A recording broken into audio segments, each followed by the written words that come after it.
Mijn linker denk ik gebroken, mijn rechter denk ik niet. Ja, want links doet echt veel meer pijn dan mijn rechter. Ze is net alleenig joerd in de wachtkamer van het Antonius ziekenhuis in Snits. Het rint de hele tijd terug met mensen die het polsen, jerms of skonken brekken. Of verwoenings onderhollen ha. De Drielse bregen weer wat te leeg. En mijn dochter die schaatsen van mij, die weer keurig in plat en ik. En zij valt onder die bregen en ik zit van schrik omheen.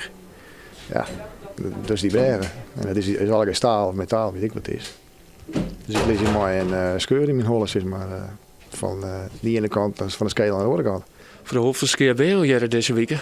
Ja, ik doe het haast net als is, maar ik ben er voor de derde keer. Ja. Eerst met de jongste dochter. En snel met mijn mem. Eerder met de kom, heel vervelend. En nu zit ik hier met mijn man.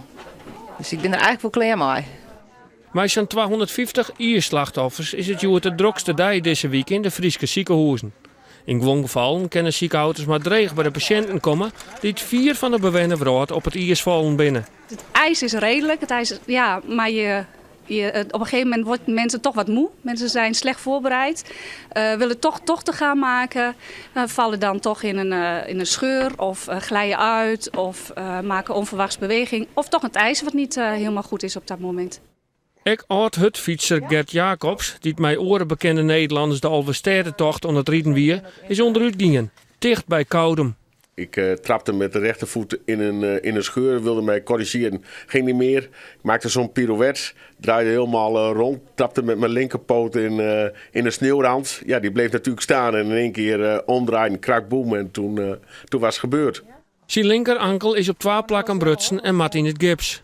Ik Rick Visser wietwaande bij de Alversterrentocht, maar bij de bregen in Parageer zie het een squor in het ijs. Een hele sterke pine en daar kon het doorheen komen.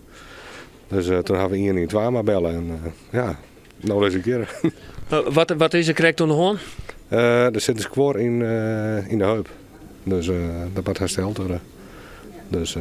Is het nog pijnlijk? Het is pijnlijk, ja. Ik kan er absoluut net bewegen en erop stingen.